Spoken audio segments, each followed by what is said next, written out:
Suaramu tuntunku lewati api dalam gelap. Kau ada bagiku. Tak sungguh kau Bapakku dan sahabatku.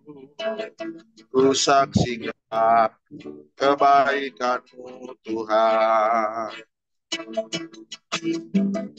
Sepanjang hidupku kau setia. Sepanjang hidupku kau sangat baik. Nafasku memuliakan, ku nyanyi kebaikan-Mu Tuhan. Haleluya. Cintakan rahmat-Mu nyata bagiku. Hidupku di dalam tangan-Mu.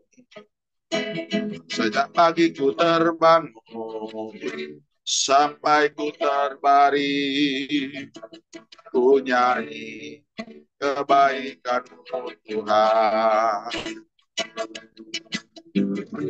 Sepanjang hidupku kau setia. Sepanjang hidupku kau sangat baik. Nafasku memuliakan-Mu, ku nyanyi kebaikan-Mu Tuhan. Suara-Mu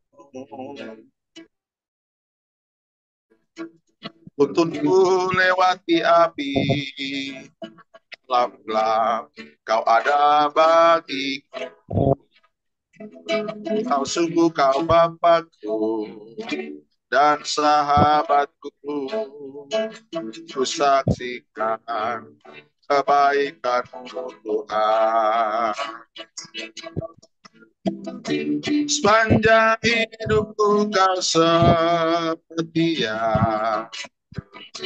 Sepanjang hidupku kau sangat baik. Nafasku memuliakan, ku nyanyi kebaikan-Mu Tuhan. Sepanjang hidupku kau setia. Sepanjang hidupku kau sangat baik.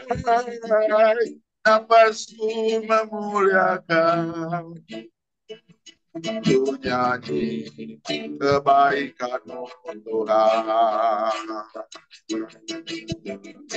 Sepanjang hidupku kau setia. Sepanjang hidupku kau sangat baik. Nafasku memuliakan, ku nyanyi kebaikan-Mu Tuhan. Nyanyi kebaikan-Mu Tuhan. Ku nyanyi kebaikan-Mu Tuhan. Haleluya. Mari kita menyembah Tuhan. Haleluya.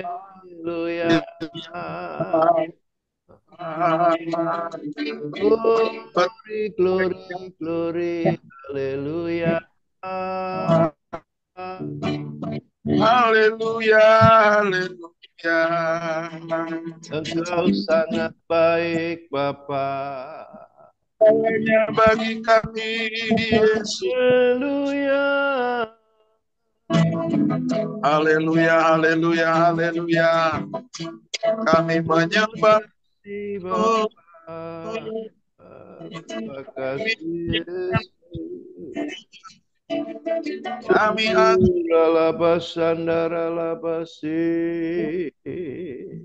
segalanya. Haleluya. Allah yang baik, Allah yang sangat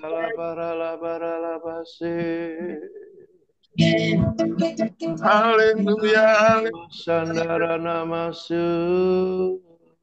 haleluya, haleluya, haleluya. Haleluya. Haleluya. Tak berkesudahan. Oh, tak Tiap berkesudahan kasih setiamu Tuhan. glory, glory, glory. Glory, glory, haleluya.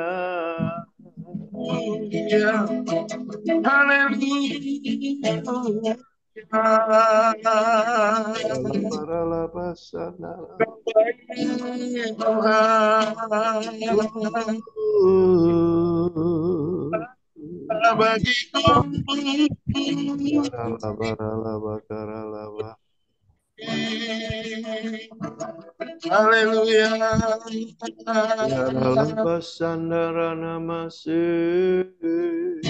Sepanjang hidupku kau setia. Sepanjang Hidupku kau sangat baik, nafasku memuliakan nyanyi kebaikan-Mu Tuhan. Oh, sepanjang hidupku kau setia. Haleluya. Sepanjang hidupku kau sangat baik, nafasku memuliakan nyanyi kebaikan-Mu Tuhan. punya Tuhan,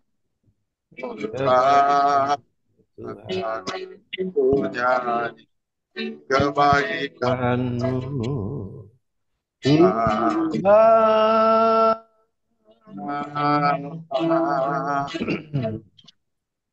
Terima kasih Aba Bapa.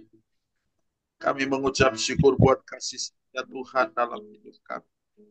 Bersyukur untuk setiap penyertaan, perlindungan, anugerah, keselamatan, serta berkat Tuhan atas kami. Kami boleh nikmati, kami merasakan, kami alami dalam hidup sampai saat ini. Terima kasih seizin Tuhan sore ini, menjelang malam ini, kami sahabat Zion kembali akan melaksanakan Tuhan kegiatan Zoom dalam kami bahas kebenaran firman Tuhan. Mari Roh Kudus bekerja bagi kami semua. Secara khusus buat hamba-Mu Pak Hondarta sebagai trainer kami ya Tuhan. Kiranya hikmat, kuasa, dan urapan Tuhan atas hamba-Mu, kapi beliau ya Tuhan, untuk menjadi saluran berkat bagi kami semua. Dan di saat kami boleh sharing satu dengan yang lain, hikmat Tuhan semakin nyata dan semakin memperlengkapi kami semua. Kami percaya Tuhan memberikan pewahyuan baru bagi kami lewat kebenaran firman yang akan kami dengar, yang akan kami sharingkan pada malam hari. Roh Kudus menjamah kami semua. Berkati kami selama jam-jam sesi kami di sore menjelang malam ini. Terpujilah nama Tuhan. Terpujilah Engkau, Kau berkati juga untuk signal kami ya Tuhan, supaya lancar semuanya, sehingga semua rekan-rekan yang mengikuti Zoom ini dapat menikmati persekutuan Zoom pada malam hari ini. Terpujilah nama Tuhan kekal selamanya. Doa syukur kami naikkan, kami mulaikan sesi kami pada malam ini dalam nama Tuhan Yesus Kristus. Haleluya. Amin. Haleluya, puji Tuhan. Terima kasih Pak Ruri Rampa.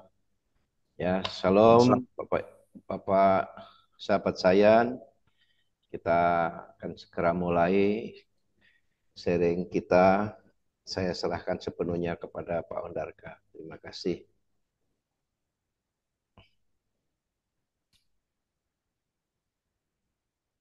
Shalom, dengar ya? Suara saya dengar nggak? Ya, jelas Pak. Jelas ya.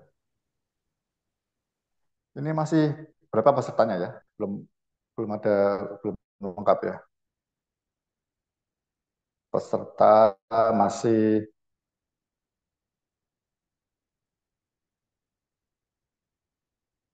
13 orang. Baru 15, Pak. 15 ya. Hah? 15. Oh, 15 ya. Iya. Pak Ruli kurang lama penyembahannya. Haleluya. Iya, haleluya. Nanti rekan-rekan bisa gabung ya yang belum ya. Saya mau share sedikit tentang sebelum kita masuki Efesus pasal yang ke-6 ya. Kita menyelesaikan rahasia besar ya. Kalau pakai nama perjanjian karena Yesus pada jemaat juga ada perjanjian nama khususnya gereja dengan perjanjian baru. Lalu konteksnya berikutnya yang di Efesus pasal 5, 22 sampai 33 suami dan istri gitu ya. Perjanjian. Jadi rahasia besar itu ada dalam perjanjian ya. Kedua belah pihak yang terikat perjanjian. Ingat ya, apa rahasia besar itu yang kita bahas kemarin? Rahasia besar itu yaitu Kristus bersama-sama dengan jemaat ya, memberikan dirinya, jangan hanya menyelamatkan tapi memberikan dirinya kepada jemaat supaya jemaat itu cemerlang tidak bercacat ya, sempurna seperti Kristus begitu. Itu rahasia besar dan saya mau tanda kutip garis bawah ini, itu rahasia besar ini dipercayakan harusnya kepada setiap kita pendeta dan gembala. Ya. Kalau Anda baca pasal 1, pasal 2, rahasia yang berabad-abad tersembunyi itu di pasal 1, itu untuk keselamatan umat manusia. Ya, itu semua orang bisa mengerjakan. Penginjil bisa, rasul bisa, nabi dan sebagainya bisa, pengajar bisa, gembala bisa. Tapi khusus pendewasaan jemaat sampai jemaat ini, misalnya saya bertumbuh dan berbuah dari anak, hamba, sahabat, mempelai, itu porsinya hampir sebagian.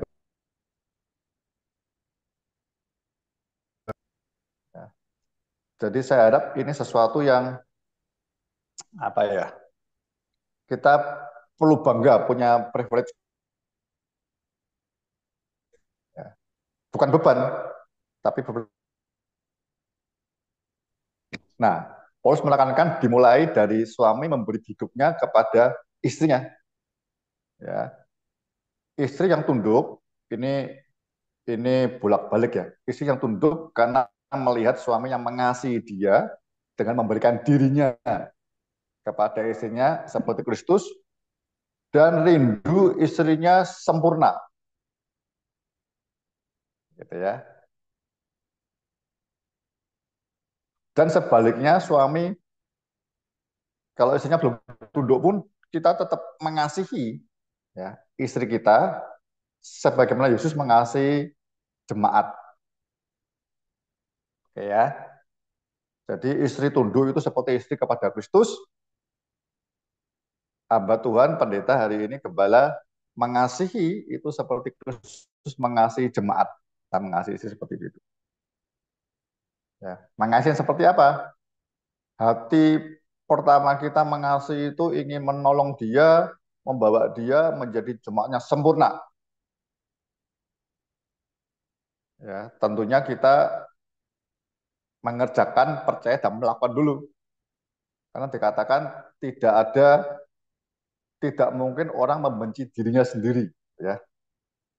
Tidak mungkin, mesti mengasihinya, merawatinya,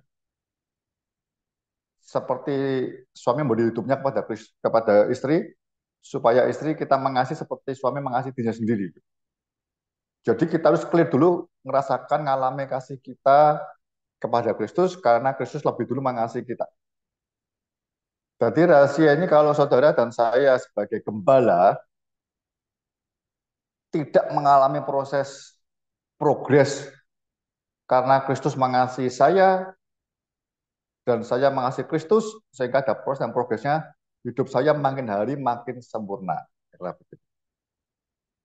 Ya, Baik, sudah setengah 8. Kita masuk ke Efesus pasal ke-6. Mari kita baca ayat 1 sampai dengan 4. Ya, Efesus pasal 6.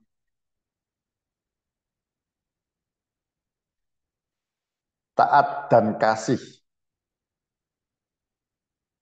Hai anak-anak, taatilah orang tuamu di dalam Tuhan. Haruslah demikian. Nanti katakan karena yang benar demikian, karena begitu. Hormatilah ayahmu dan ibumu. Ini adalah suatu perintah yang penting seperti yang nyata dari janji ini. Nanti saya minta Pak Thomas kalau kita bahas satu persatu bisa nolongin di teks-teks lain ya. 3, supaya kamu berbahagia dan panjang umurmu di bumi. Dan kamu bapak-bapak, janganlah bangkitkan amarah di dalam hati anak-anakmu. Tetapi didiklah mereka di dalam ajaran dan nasihat Tuhan. Setelah suami dan istri, Paulus mengarahkan ke anak. Ya, anak ini ya yang pasti pertama anak kandung dikatakan taatlah orang tuamu di dalam Tuhan. Ya, karena haruslah demikian. Jadi anak-anak setelah melihat ayah bundanya, bapak ibunya tunduk kepada Kristus, ya, dalam Kristus dengan mentaati firman-Nya, istri menundukkan dirinya kepada suami, suami mentaati firman-Nya, suami mengasihi istri dan menyucikan, memandikan firman Tuhan, mengajarkan firman Tuhan, memberi dirinya supaya istri ini kudus, berkenan dan tidak bercacat celah. Anak melihat suami istri atau ayah bunda ini, ayah ibunya, betul-betul tunduk kepada Kristus, sehingga dia melihat tidak sekedar kasih Allah, tapi hadirat Allah, Allah sendiri ada di dalam orang tuanya. Jadi anak bisa mentaati orang tuanya karena orang tuanya tunduk di dalam Tuhan. Ya. Mungkin kalau Pak Thomas bisa bantu yang ayat per ayat coba ya. Di Efesus 6, mungkin kita lihat terjemahan lain coba. Bisa nggak ya? Di terjemahan lain misalnya kita lihat di terjemahan apa ya? Misalnya ayat 1 ini kita lihat di Alkitab yang terbuka deh. Nah, ini Pak Thomas bantu kita banyak ya.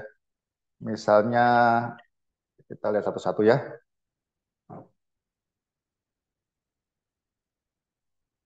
Misalnya Alkitab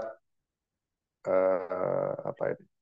Saya coba ini yang AYT ya. Ada AYT ya. Alkitab yang terbuka. Ya, karena beginilah. Ini ya. Ini Pak Mas sudah siapin banyak ya.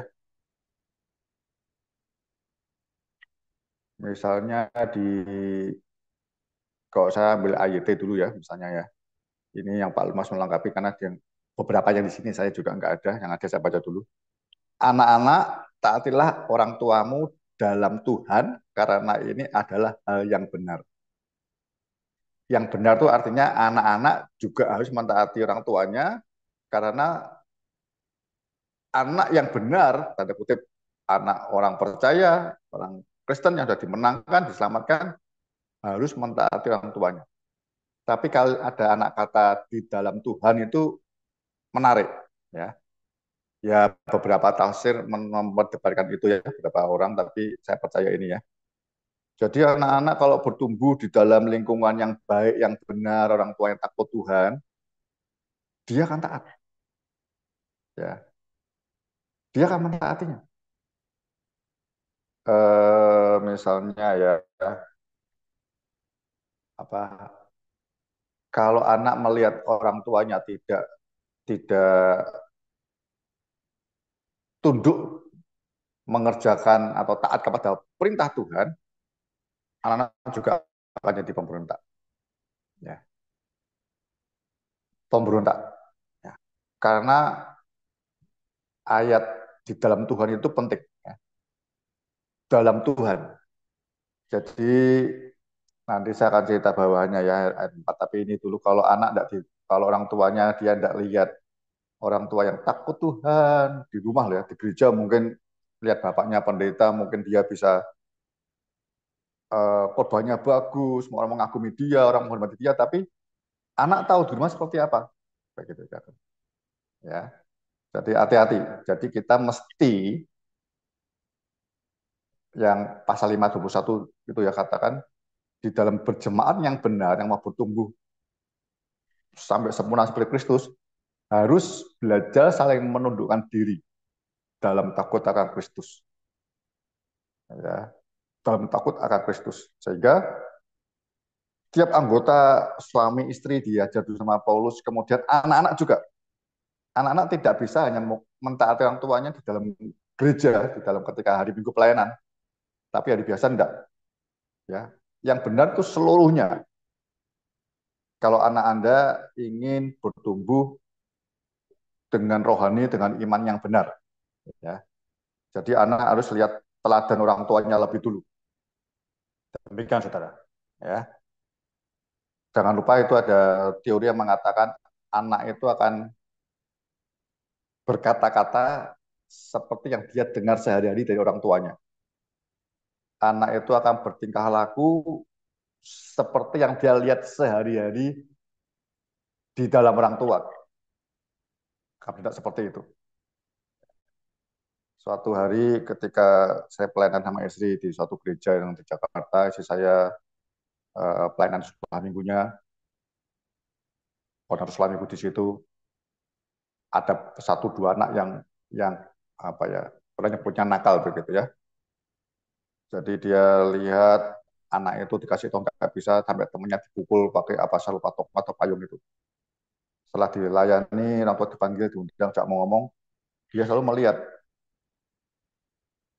Saya setelah konseling mengerti bahwa orang tuanya juga kadang pukul-pukulan. Nah, saya ini nggak bisa. Dia lihat gampang main tangan, gampang saling pukul. Nah, itu dia melihat. Oh, kalau dia nggak seneng, bisa pukul. Ya, itu diteruskan, dampaknya akan panjang dalam kehidupan itu. Ya, oke, kita lanjut dulu. Yang pertama taat. Ya, taat itu tahu ya taat ya. Contoh yang paling baik untuk ngajar taat itu seperti cerita Samuel waktu kecil dengan Imam Eli. Ya, itu Anda harus ngajar anak, oh udah gede ya agak terlambat, tapi tidak terlambat sekali supaya anak ngerti, sehingga anak bisa ngajar ke anaknya lagi, ke cucu Anda. Taat itu Alkitab mengajar seperti Samuel kecil dengan suara Tuhan, dan Imam Eli menjelaskannya. Anda tahu ya sampai 3 kali ya. Samuel, Samuel, dia kira yang bicara, yang manggil dia Imam Eli. Ya, langsung ayatnya bagus, langsung bangun, dia lari ke kamarnya Imam Eli. Bapak, apakah panggil saya? Kata begitu ya. Tidak. Oh, lagi. Yang kedua, Samuel, Samuel, langsung bangun, langsung lari. Nanya hal yang sama. Imam Eli bilang, tidak. Balik lagi. Kalau itu kita atau anak kita yang ketiga, kira-kira bangun enggak? Samuel tetap bangun, tetap lari. Imam Eli sadar, ini yang manggil Tuhan Yahweh. Kalau ada panggilan lagi, Samuel, ucap, ya Tuhan, ini aku anakmu atau hamba. Jadi taat itu enggak, misalnya Anda punya anak dipanggil, anakmu namanya Samuel, Samuel, ya, tapi nggak datang, itu nggak taat. Anda ngerti ya, karakter-karakter seperti ini tanamkan sejak sekolah minggu, dilatih, ya. Sekolah minggu itu paling baik menceritakan tentang karakter, ya. Nanti kapan kalau Anda yang sudah dapat bahan dari saya bisa share itu. Bukan pengetahuan, sekedar pengetahuan Allah menciptakan apa, Daud mengalahkan Goliat, ya. Tidak hanya ngerti, plus percaya kuasanya, ya, kuasa penciptaan, kuasa Tuhan mengalahkan Goliat dengan nama Tuhan dan sebagainya. Tambah satu lagi yang penting, bagaimana mengaplikasikan dalam hidup kita. Jadi anak sekolah minggu lebih baik diajarkan karakter-karakter yang Alkitab mengajarkan apa semua. Yang paling penting itu taat. Saya pernah bilang ya, di negara-negara maju, Jepang, Finlandia, dan sebagainya itu saya belajar, saya dengar, beberapa orang ke sana itu anak sampai 9 tahun diajari untuk taat. Hal dasar-dasar kehidupan. Misalnya makan di meja makan, kencing, buang popok di toilet atau kamar mandi, antri, nyebrang di tempatnya, lampu merah dia belajar berhenti, ya, baru jalan nyebrang, tunggu mobil berhenti semua jalan nyebrang, buang sampah di tempatnya. Itu berulang-ulang sampai anak mentaatinya. Ya. Taat itu artinya apa? Perintah orang tua yang di dalam Tuhan tentunya ya. Perintah di dalam Tuhan untuk kebaikan dia harus siap langsung melakukannya. Bagi Samuel, diem, itu enggak taat. Harus dia jawab dan segera lari.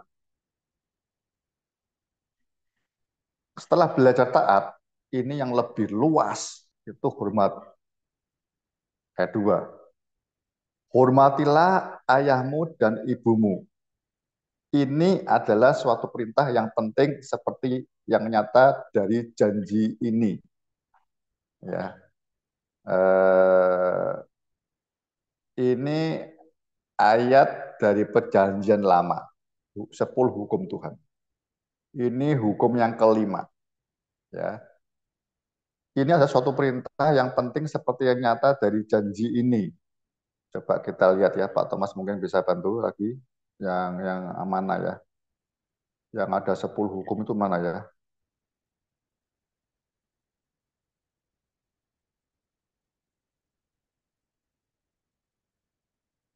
Dari apa ya?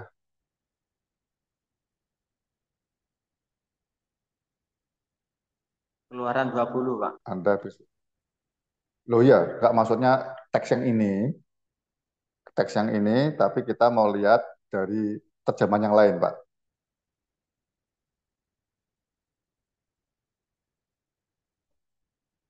Ada ya?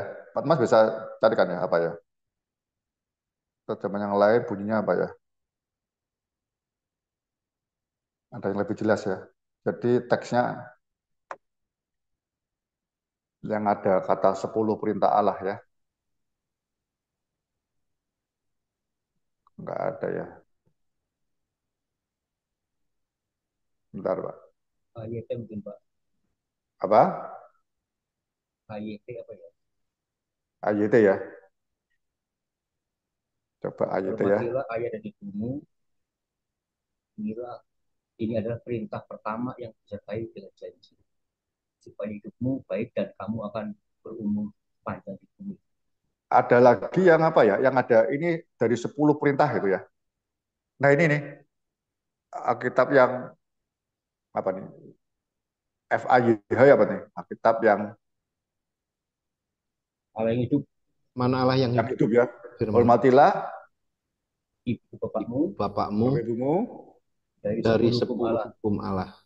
Nah, inilah. Inilah yang Yang pertama yang diakhiri dengan janji. Nah, ya jelas ya. Ini ngacu ke tadi Keluaran dulu tadi ya.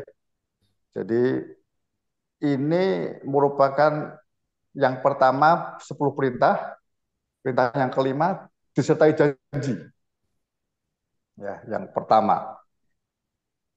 Pertama itu kalau orang Yahudi melihatnya dua loh batu itu ya. Dua loh batu itu yang loh pertama itu 1 sampai 4 yang untuk Tuhan, yang untuk manusia itu memang loh yang lain, batu yang lain. Jadi di atas ya yang pertama. Ya. Jadi mengacu ke situ. Kalau mengacu di Keluaran 20 itu bunyinya kan bukan begitu. Bunyinya kok yang di Keluaran 20 itu bunyinya seperti ini. Tadi apa Pak? Ya tadi baca tadi. Hormatilah ayahmu dan ibumu supaya lanjut umurmu di tanah yang diberikan Tuhan Allahmu kepadamu. Ya. kata di tanah, yang perjanjian baru sama Paulus diganti di bumi. Ya, ini maknanya waktu perjanjian lama semua janji Tuhan itu ada di tanah perjanjian, namanya tanah perjanjian. Ya. Perjanjian lama itu ikatan Allah dengan manusia terikat, tandanya ada di tanah perjanjian. Ya. Sampai hari ini orang Yahudi mati-matian tetap mempertahankan tanah perjanjian itu, Kanaan sekitarnya itu. Karena semua janji Allah dia percaya penggenapannya ada di tanah itu. Sedangkan gereja Tuhan perjanjian baru itu Yesus geser penggenapannya ada di dirinya. Yang menarik itu perumpamaan terakhir Yesus di Yohanes 15 ya, tentang pokok anggur. Ya. Anda kalau saya di Yesaya dikatakan mereka itu pohon anggurnya, ya, tanah perjanjian itu tanahnya, pohon anggurnya bertumbuh berbuah sesuai tanahnya. Ya. Sedangkan di Yohanes 15 Yesus menggenapkan perjanjian Anda bisa bertumbuh dalam Tuhan itu dalam dirinya. Akulah pokok anggur, kamu ranting-rantingnya. Ranting tidak akan pernah bisa berbuah kalau tidak melekat ke pokok anggur. Jadi segala berkat perjanjian Tuhan dengan gerejanya hari ini itu ada di dalam Kristus. Anda tahu ceritanya ketika Yohanes 15 disampaikan Kristus, orang Yahudi terlalu marah besar dan dia secepat mungkin mau menyalibkan Tuhan. Ini penting. Jadi ini hukum yang sebenarnya tidak semua Yahudi, Kristen, tapi hampir semua agama, semua suku bangsa setuju rasanya. Anak-anak menghormati orang tua. Ya, Anda tahu di Indonesia ada maling kundang, kita begitu ya, anak-anak durhaka. Banyak orang tidak setuju. Hampir seluruh dunia itu setuju kalau anak menghormati orang tua. Kalau dalam Tuhan itu tambahkan ada janji. Ya, tiganya ya. Supaya kamu berbahagia dan panjang umurmu di bumi. Ini janji yang Tuhan berikan, ya. 5 perintah kepada manusia itu jangan ya, perintah yang larangan, tapi hanya satu ini hormatilah, perintah yang positif gitu ya, perintah yang progresif yang harus Anda kerjakan supaya Anda panjang umur dan berbahagia dan panjang umur di bumi, tapi tentunya tadi ya, di dalam Tuhan itu penting, saudara. Jadi anak-anakmu Anda ajar taat dan hormat itu demi anak. Itu demi anak supaya anak-anak itu Tuhan berkati. Bahagia. Bahagia itu ya berkat ya. Itu berkat melimpah roh, jiwa dan jasmani, tidak hanya jasmani. Ya. Itu ada persoalan hari ini apa ya? Nanti ayat 4 kita ketemu ya. Jadi semua agama, semua suku bangsa seperti itu. Nah, terutama orang Kristen Anda yang sebagai gembala pendeta, sungguh-sungguh menanamkan, melatih anak-anak di dalam Tuhan dan perintah-perintah Allah itu penting. Ya.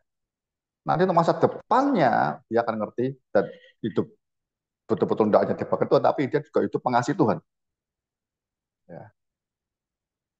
Ini yang mau saya sampaikan awal ya. Anda supaya tidak hanya tergantung berkatnya bagian dari panjang umur, walaupun sekarang panjang umur juga tidak begitu banyak orang yang panjang umur ya. Panjang umur dan berbahagia itu memang seperti lagu ulang tahun. Berbahagia dan panjang umur. Ini penting, saudara. Ya. Kita yang sebagai orang tua, Anda harus, kalau Anda hari ini masih punya orang tua, ya walaupun tidak serumah, yang minimal untuk taat dan menghormati hari ini, yang paling simpel hari ini, kalau saya bilang Anda sudah melayani, sudah bekerja, nanti juga melatih anak, mulai memberkati orang tuamu. Ya. Ini perintah penting sekali. Kalau kita lihat di mana ya, Matius 15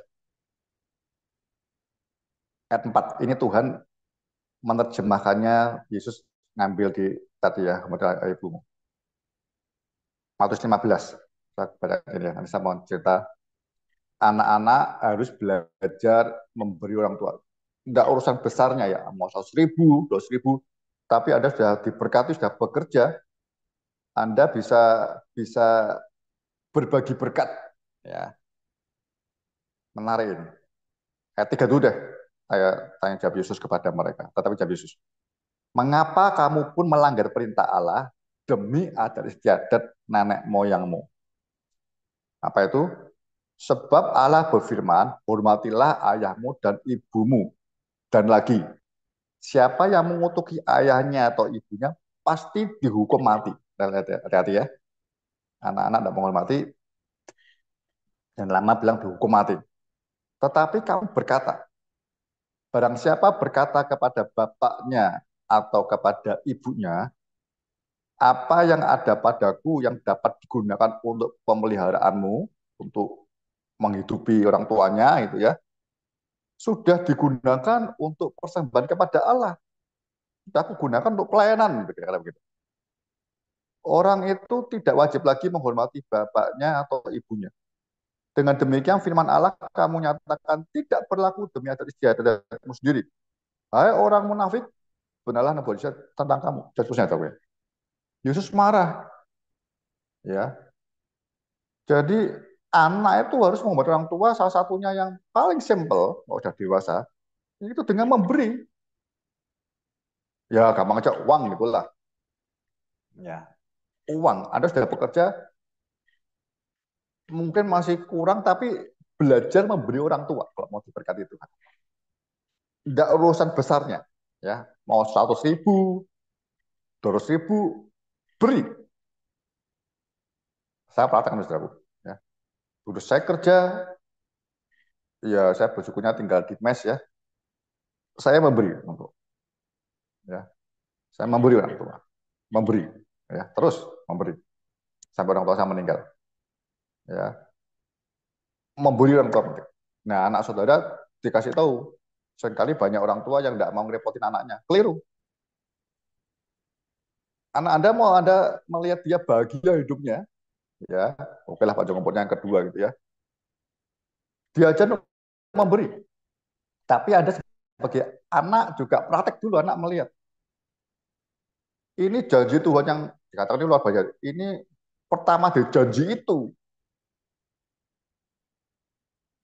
Tuhan yang berjanji. Ya. Artinya kita melakukan, mentaati, menghormati. Teks lain di Matius 15 itu menarik. Saya nemuin ini luar biasa. Banyak orang ngomong, aku ini pelayanan, ya, dapat korban untuk Tuhan, habis-habisan.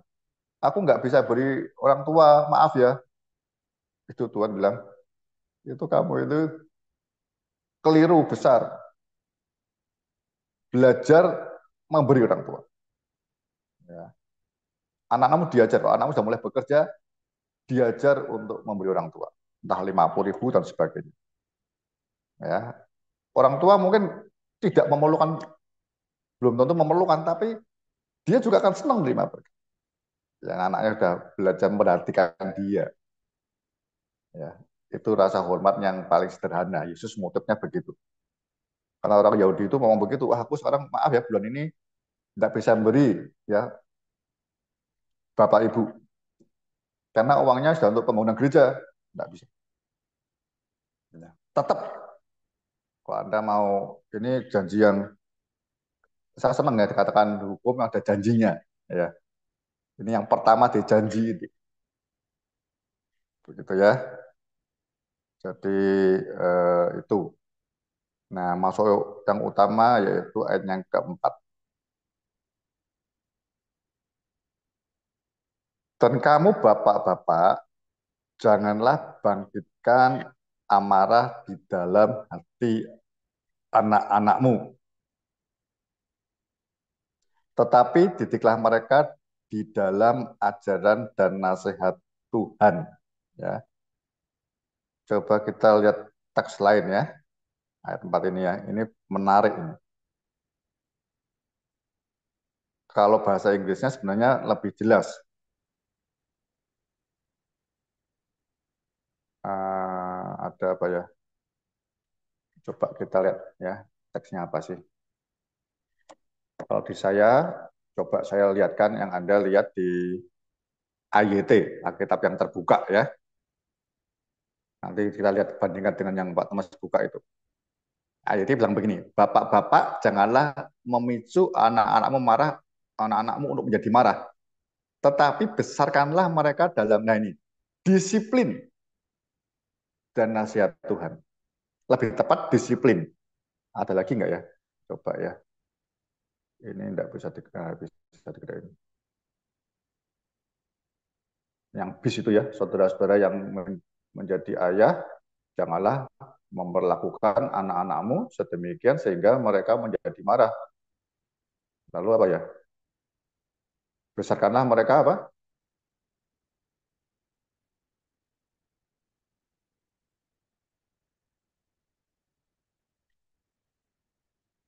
Apa ya? Ada yang Alkitab yang itu ya, yang bawahnya ya, itu tetapi didilah mereka dalam tata tertib yang penuh kasih dan menyukakan hati Allah. Ya, ada lagi Shelber ini, bapak-bapak, jangan kamu membangkitkan amarah dalam hati anakmu, melainkan peliharakanlah dia dengan memberi pengajaran dan nasihat Tuhan. Ya, dan seterusnya. Yang lebih tepat begini sebenarnya. Bapak-bapak janganlah membangkitkan, itu teksnya itu memprovokasi itu ya, marah. Dalam arti anak marah ya, memprovok ya bahasanya. Tetapi didiklah mereka di dalam, nah harusnya bukan ajaran ini, disiplin oke lah. Atau ganjaran, nanti kita lihat bandingan dari Ibrani 12. Anak-anak yang dikasih itu menerima ganjaran. Menerima ganjaran. Kalau enggak anak-anak gampang gitu ya. Teksnya sama dengan ini. Dan nasihat Tuhan. Jadi saya menarik ini. Ayat ini ya. Dan kamu bapak-bapak, yang pertama perintahnya, janganlah membangkitkan amarah di dalam hati anak-anakmu. Ya. Jangan buat anak-anakmu marah. Ini teks yang berbahaya, kebanyakan orang tua salah mengerti ini. Ya, saya belajar beberapa tafsir, beberapa terjemahan, saya berdoa. Sebenarnya anak-anak pun saudara manjakan juga nanti akan marah. Kalau ada lihat di proses 2 semua manusia itu telah dikuasai oleh kerajaan angkasa, yaitu roh durhaka. Ya, proses 2 ya. Jadi memang semua manusia berdosa itu punya naluri sejak kecil itu maunya durhaka, melawan orang tua. Ya. Nah, kalau kita nggak di dalam Tuhan, kita marah sembarangan, itu yang kita nggak boleh. Ya. Tapi anak sebenarnya Anda tidak mendidik pun, kita biarkan dia, kita bacakan dia, juga nanti akan marah. Karena manusia sejak kecil pun dia kan merasa hari ini puas, besok akan nggak puas. Nafsunya kan terus bertumbuh. Kalau Anda tidak ajarkan firman yang benar, anak itu kan bahaya. Ya. Jadi dasarnya mesti tepat. Akhirnya bagus. Jadi saya itu koma. Tetapi didiklah mereka, ada kata mendidik. Ya. Dalam ajaran dan nasihat ada kata Tuhan. Jadi mendidiknya di dalam Tuhan.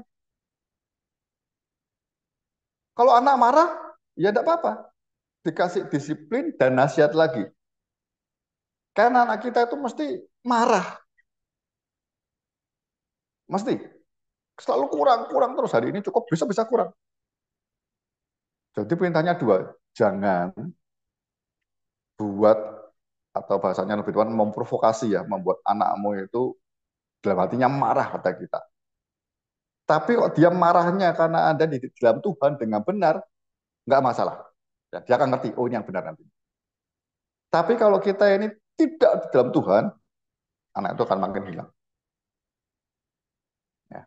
Yang menarik, saudara, kata didiklah itu nggak muncul di semua ayat di Alkitab. Ini hanya muncul di Efesus 5:29. Kita lihat yang kemarin kita belajar. Ternyata sama, 29, Efesus 5:29. Sebab tidak pernah orang membenci tubuhnya sendiri, tetapi mengasuhnya. Nah, kata mengasuhnya itu sama dengan kata didiklah. Bisa ngomong ya. Mengasuh itu perbuatan dalam profesi kita sebagai pengajar. Kalau merawat sebagai gembala, jangan lupa itu ya. Ya, waktu kita bahas ini saya itu ya. Jadi mengasuh itu dalam rangka pendidikan. Mendidik itu mengasuh. Jadi bahasa asingnya itu kata mendidik atau mengasuh hanya dua ayat ini. Paulus pakai di sini. Ini mendidik yang di dalam Tuhan seperti ini. Yang pertama ayat 29, mendidik yang dikaitkan berlawanan dengan membenci. Jadi ketika kita mendidik anak kita tidak boleh dalam rangka membenci anak kita. Tapi mengasihi, harusnya begitu. Kemarin kita belajar marah itu ya, hati-hati ya. Dan kita sebaiknya jangan marah sama sekali, jangan marah itu jangan dengan dosa. Apa bedanya marah sama disiplin atau nanti ganjaran? Kalau marah itu pribadi kita yang kena atau terluka. Jadi kita emosi itu marah. Tapi kita bentuknya mungkin hampir sama, ya, tegas seperti marah. Tapi kalau kita ini jiwa kita tidak tergores sama sekali, hati kita mengasihi demi anak, bukan demi benci anak ya. Ini kasih tahu nggak pernah bisa-bisa kita marah tersinggung kita pukul dia itu nggak boleh. Ganjaran nanti ketika atau disiplin nanti di Amsal katakan dengan rotan. Ya. Anak yang keliru 1-2 kali kaitan dengan dosa perlu ada ganjaran. Tapi hati-hati ya, jangan dulu. Ya, kalau nggak ada KDRT, saya bilang ada KDRT itu. Jadi mendidik yang benar dalam Tuhan itu yang pertama dasarnya tidak boleh membenci, tapi mesti mengasihi anak itu. Oke ya, baik ya. Jadi Anda apa arti mengasihi? Mengasihi itu demi anak itu bertumbuh dan berkembang di dalam iman yang benar, di dalam Tuhan. Itu mengasihi. Amsal juga begitu. Kalau Anda perlu mendidik pakai rotan, kalau enggak anak-anak akan terhilang dari depannya. Jadi demi anak itu tidak boleh terhilang. Seperti Anda kita belajar kemarin ya, rahasia besarnya apa? Anda harus mengerti istri, anak ya, dan jemaat. Tugas kita itu sebagai suami, sebagai gembala, rindu membawa dia itu menjadi jemaat yang seperti Kristus, yang cemerlang seperti Kristus. Kalau Anda ngerti dengan istri clear, sama. Anda mendidik anak dengan penuh kasih supaya anak kita itu menjadi seperti Kristus. Roh, jiwa, dan tubuhnya bertumbuh dewasa. Ya. Saya rasa Anda ngerti lah ya. Sudah jadi hamba Tuhan puluhan tahun, Anda bisa menangkap lah ya. Jiwamu itu ini emosi atau ini demi anak ya. Anda belajar membedakan itu. Ya. Anda sudah belajar pertama firman yang lalu dengan istri. Istri harus, ya Anda boleh mengajak, menegur, tapi dengan kasih, mengasihi itu. Tujuannya supaya istri kita ini di dalam Tuhan bertumbuh. Anak sama. Jangan sampai dia malah marah meninggalkan Tuhan. Yang kedua ada kata di 29 ini, mengasuh dan merawatinya. Jadi kalau mendidik ya dengan kasih, yang kedua harus ada kata merawatinya. Merawatinya itu kalau terlalu keras ya lukanya dibalut lagi sebentar ya. Anda merawatinya, ngomong 2-3 kali nggak bisa ya Anda yang oke mungkin cara lain ya. Nggak langsung, mungkin diajak makan dulu. Anda ngerti lah ini jiwanya lagi apa, anakmu lagi tidak bisa terima ya jangan dipojokkan terus. Itu ada pepatah ya, kalau Anda kucing saja kalau sudah terpojok dia akan nyerang kita. Jadi kucing sudah terpojok di sudut ruangan, Anda jangan serang terus. Anak kita nggak boleh dipojokkan. Bagi anak kita hari ini ya. Beberapa pengamat bilang hari itu anak-anak kita itu hari-hari ini yang masih mungkin Bapak SMA ya. Itu anak-anak yang paling pinter di zamannya. Udah ada digital, sekolahnya lebih baik dan sebagainya ya. Daripada zaman orang tuanya. Jadi dia terbiasa apa nggak sekolah benar ya. Jadi nanggapi lihat di YouTube ada tugasnya, gurunya harus jelaskan bahwa yang disampaikan itu teorinya siapa, ada datanya apa begitu. Jadi anak tidak boleh ada, pokoknya begini tidak bisa. Anda siapkan waktu ya untuk anak-anak gimana tadi kenapa sampai papa atau ayah pukul kamu ngerti jelasin. Itu penting. Kalau terlalu keras, saya juga pernah didik anak-anak waktu anak-anak asuh saya tahu keras, urutannya agak merah, saya ambilkan obat minyak, saya gosokin, sambil saya ceritain. Ya, saya minta maaf, saya ceritain kenapa begini ya. Itu penting. Jadi mengasuh itu, mendidik itu, kalau lihat teksnya 29, harus dasarnya tidak boleh membenci, tapi mengasihi. Sama nanti dengan jemaat. Ya. Jemaat saya ngomong domba nyerang Anda seperti apa juga, Anda tetap harus bisa tenang. Ya. Karena Anda gembala memang tugasnya untuk menuntun, mendidik mereka. Mengasuh dan merawatinya. Kalau lagi emosi, marah, ya Anda tenang dulu. Dirawat dulu. Lalu dididik lagi. Ya. Jadi mendidik itu kaitannya ada dua, dengan dasar kasih dan merawatinya. Kalau sudah, pokoknya jangan membuat dia patah. Dan seringkali kita kalau emosi, mau coklat dia nggak bisa. Iya, saya ini yang berwenang. Karena konteksnya zaman dulu begitu konteksnya ini. Ayah itu seperti bos. Istri anak bisa dipekerjakan sama dia. Jangan merasa sudah marah, anaknya ketakutan, senang dia. Nah, ya kan? Ini ayahnya berkuasa di rumah tangga ini. Bukan begitu. Ditakutinya karena Anda di dalam Tuhan. Ya, anak melihat dalam Tuhan. Itu penting. Kembali di ayat 4 pasal 6.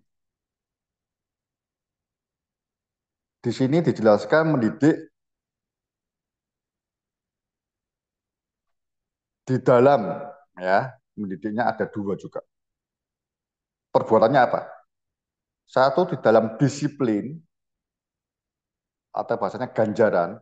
Ini mungkin teksnya lebih, kalau kita lihat ya, kata ini muncul lagi di Ibrani 12.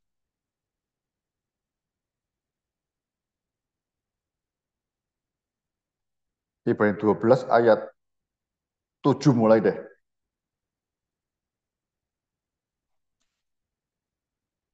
Ibrani 12 ayat 7 ya.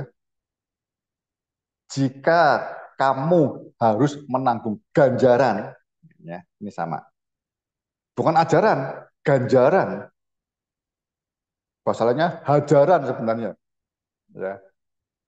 Allah memperlakukan kamu seperti anak. Di manakah terdapat anak yang tidak dihajar oleh ayahnya? Tetapi jikalau kamu bebas dari ganjaran, salah disiplin itu ganjarannya, yang harus diterita setiap orang, maka kamu bukanlah anak, tetapi anak-anak gampang. Ya. Jadi bahasa tepatnya mungkin bukan ajaran. Kalau ajaran kita hanya mengajar aja. Enggak. Ini yang menarik ya, kenapa disiplin atau ganjaran ditaruh yang di depan, bukan nasihat dulu. Ya. Ini untuk mengingatkan ayah, ini lihatnya, bapak-bapak ya. Jadi urusan mendidik kebenaran dalam Tuhan itu urusan bapak-bapak. Tanggung jawabnya ada di bapak, ingat ya. Isi menolong boleh. Tapi tanggung jawabnya kalau keliru, Anda yang bertanggung jawab. Jadi mendidik anak di dalam Tuhan, dalam kebenaran, itu harus dimulai tanggung jawabnya ada di pundak ayah. Ya, Anda ngerti dulu. Jadi Anda ngerti itu, Anda bisa ngajak jemaatmu jemaat Anda yang para ayah, para suami diajari begitu. Tidak bisa dunia bilang bapak itu hanya kerja, memberi makan, selesai. Enggak. Ya, saya itu sedih kalau melihat apa itu ya. Gereja atau orang tua eh, tidak bisa mengimbangi dunia. Ya.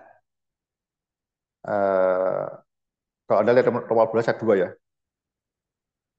biar berubah dari dunia, dimensi dunia, budaya dunia, pola pikir dunia, itu tidak bisa otomatis langsung sempurna, tidak bisa. Jadi dikasih tahu kehendak Tuhan yang baik dulu.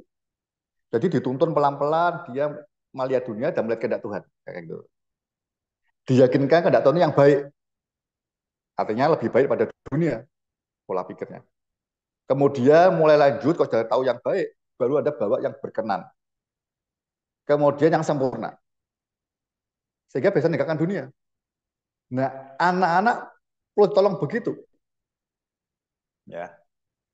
Saya ini agak apa ya, masih agak sulit menerima kalau ada hal-hal yang justru sebaliknya. Dunia, saya tahu ya, dunia sudah berkembang, ada ilah zaman berkembang dengan sesuai dengan apa yang iblis mau, supaya setiap orang Kristen itu kalau bisa tidak ngerti kehendak Tuhan, taunya kehendak dunia. Nah, sayang betapa sayangnya kalau kalau gereja, pendeta justru pakai cara-cara dunia lagi. Dunia itu sudah seperti inilah, bahkan makin akan menuju kehancurannya. Jadi gereja itu bukan hanya penyeimbang, tapi gereja memberi solusi yang lebih baik kepada dunia. Itu tugas Anda dan saya. Anak sejak kecil dilatih seperti itu. Biar dia tahu kehendak Tuhan itu yang paling baik daripada kehendak dunia. Dunia ngomong apa-apa begitu, ini yang paling baik. Belum Anda tahu digital ini ya. Yang pameo-nya gini tahu rumornya.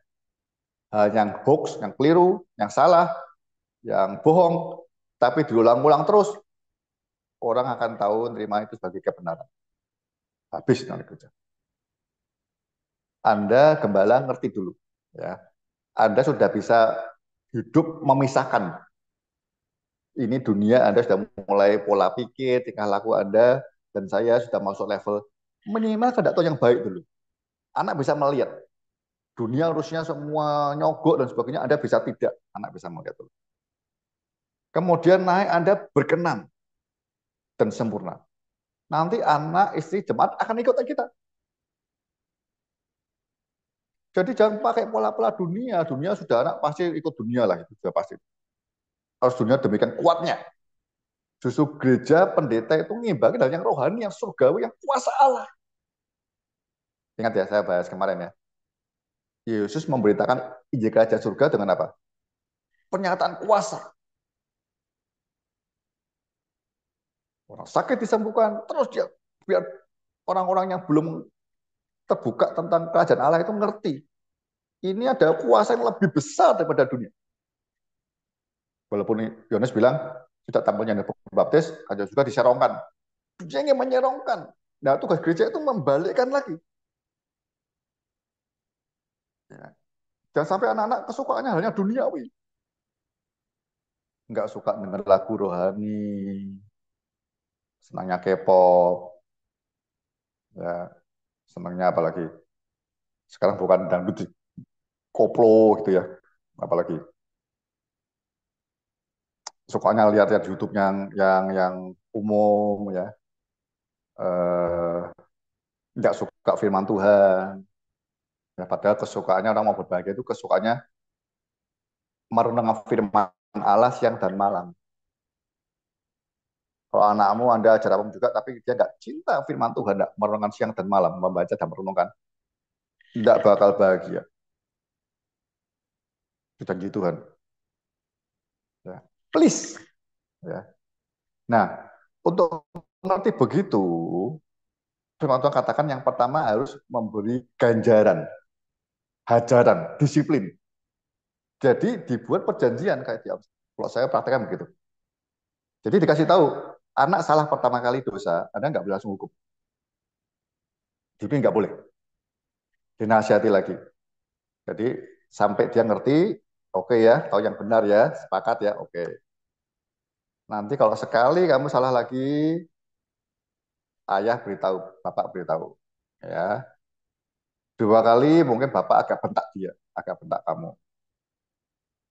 3 kali, nah itu mungkin perlu pakai ya bahasa rotan atau apa ya ini biar Anda tidak ya nanti kita bicarakan diskusinya lebih lebih longgar lah, lebih naik waktunya ada. Pikirkan sesuatu yang udah gede apa misal. Jadi kasih disiplin hal-hal yang yang dia tidak suka tapi bermanfaat. Misalnya kalau anak-anak itu ya, gampangnya anak-anak itu hukumnya kalau sebelum rotan itu tak suruh nulis ya. Jadi dia males ya. Dia lupa bawa apa salah beberapa kali ulang terus nulis. Dia nulisnya nggak jelek. Tak suruh nulis yang bagus. 100 kali. Ada manfaatnya. Ya. Atau suruh nyanyi. Jadi apa? Jadi disiplinnya hukumannya ganjarannya sesuatu yang nanti akan bermanfaat buat dia. Nah, itu memang diskusi panjang itu belajar banyak. Makanya kita nggak boleh malas para pendeta, para ayah ini. Karena dunia itu sudah semua unsur dia masuk. Sekolah Kristen pun semua dunia masuk semua. Belum ada falsafah dunia ya. Evolusi lah, eksistensialisme lah, dan banyak tuh. Itu masuk semua. Ya, banyak. Anda pun sedikit belajar tentang filsafat mungkin sedikit. Biar tahu. Jadi sebelum nolong anak, memberi ganjaran Anda tahu, oh anaknya justru perlu ditolong sebenarnya. Jadi ganjaran, hajaran, atau disiplin dengan nasihat. Itu 2 hal yang terus-menerus. Banyak orang keliru aja beri nasihat, kalau dia melanggar terus, Anda diem. Nah, itu tidak bisa. Anakmu hilang pasti. Pasti. Karena dunia memang sengaja menyirongkan kerajaan Allah. Loh, Anda ini yang brokernya, karena betul ini ya bahasa kerennya. Brokernya aja tidak bisa melawan arus dunia bagaimana? Jangan ikut-ikutan. Mereka healingnya, rekreasi kemana-mana, ada healingnya, masuk tempat doa. Itu menarik. Itu. Tuhan bilang, tutup pintu rapat-rapat, itu kekuatanku. Masuk dengan Tuhan. Anak-anak lihat bahwa ketika aku ini, ayahku, bapakku ini mengalami banyak tekanan, divina dan sebagainya, stres, dia masuk ke dalam kamar, berdoa. Keluar, sudah tenang lagi. Jadi anak melihat, apa ya, jalan keluarnya ada di mana. Jadi Anda bisa mendisiplin nanti. Kalau enggak loh, Bapak aja begini ya mau disiplin saya. Berat. Ya. Nasihat orang bisa semua. Tapi saya senang ini. Itu hajaran, ganjaran, atau disiplin ditaruh di depan dulu. Baru nasihat. Artinya juga nggak boleh langsung mengajar kalau salah. Tidak boleh. Nasihat lagi, dirawat lagi. Sampai nanti yang penting ada kesepakatan, ngerti. Oh ya, ngomong anak-anakmu belum pada lepas dari orang tua, ya. Kalau saya ukurannya begini, kapan anak tetap taat dan hormat? Ya kalau saya berpatokan, selama anakmu masih perlu duitmu, ya, masih perlu rumahmu tinggal bersama, Anda masih berhak mendidik. Kalau dia sudah menikah pindah, Anda sudah tidak bisa mendidik, hanya bisa berdoa dan menghimbau. Ya. Kalau masih di rumah, kalau sudah gede ya tidak bisa disiplin. Disiplinnya dengan kalau masih bawa 12 tahun masih bisa disiplin lah. Ya udah dengan pengertian aja. Apa. Ya Anda siap diskusi. Karena bilang, Pak, zamannya sudah berubah, Pak. Apa yang berubah? Ayo kita bagaimana? Supaya engkau ini tidak ikut arus dunia. Ini kan anak ini kan seperti domba. Dia tidak bisa lihat jauh ke depan. Ini arusnya kemana ini? Anda yang bisa lihat. Ya, jadi saya mungkin sementara berhenti di sini. Enggak saya panjang dulu. Nanti coba tanya jawab. Siapa tahu Roh Kudus tolong untuk kita lebih luas belajarnya ya. Saya beri kesempatan saudara, sahabat saya untuk merenungkan sebentar, nanti bertanya jawab ya. Baik, terima kasih. Tuhan berkati kita semua. Saya kembalikan ke Pak Thomas. Ya, terima kasih. Ya, kita bersyukur ya ini hari ini doanya Pak Ruli Lampah. Ya, sinyalnya bagus. Haleluya. Saya harap Pak Ruli Lampah ada pertanyaan nih. Ya, silakan Bapak-bapak selain Pak Ruli Lampah. Ya, Bapak Marbowo duluan. Ya, setelah itu ada yang kedua, silakan. Ya, 3 orang dulu. Ya, Kayak seminar nih. ya ini serius ini. Yang kedua Pak Amin. Ruli Lampah ya. Yang ketiga siapa? Ya, ini karena masalah keluarga mungkin banyak unak-unak. Ya, silakan Bapak Marbowo. Banyak masalah keluarga. Iya Pak. Terima kasih Pak. Ini yang saya mulai baca itu memang ketemu hal yang bagi saya agak sulit itu di ayat 4 itu Pak. Iya, ya. Iya, memang ini sebagian besar yang dijelaskan Pak Hon memang bagian itu. Nah, ini menjadi pengalaman saya untuk tidak membangkitkan amarah kepada anak ini memang bagi saya memang PR yang enggak ringan. Karena apa? Saya pernah mengalami diskusi, saya memberikan pandangan, memberikan pemahaman, beda pendapat, justru dia yang marah duluan. Ini kan sulit, Pak. Artinya seperti tadi yang sempat diungkapkan Pak Hon, mereka berprinsip zaman sekarang itu sudah berubah. Enggak kayak zaman Bapak dulu, dia bilang gitu. Nah, ini gimana Pak caranya? Tadi memang sudah sedikit disinggung Intinya Pak Hon, tetapi ketemunya seperti itu. Jadi kadang nggak ada apa-apa, justru bapaknya yang dimarah-marah. Ini kan apa ya, seperti aneh. Sementara firman Tuhan katakan jangan membangkitkan amarah di hati anak-anakmu. Kita nggak berbuat apa-apa aja kadang justru marah anak-anak kita juga. sudah berani Marah. marah. Ya itulah. Itu loh, Pak. Ya. Terima kasih. Mungkin Pak Marbowo sudah berbuat tapi nggak merasa. Nggak merasa apa? Nggak merasa dimarahin. Nggak merasa membangkitkan amarah, Pak. Sekali lagi ya penekanannya ya, jangan ini ayatnya dibaca harus lengkap ya. Seringkali termasuk banyak pendeta hanya berhenti di sebelum koma. Padahal anak itu mesti marah.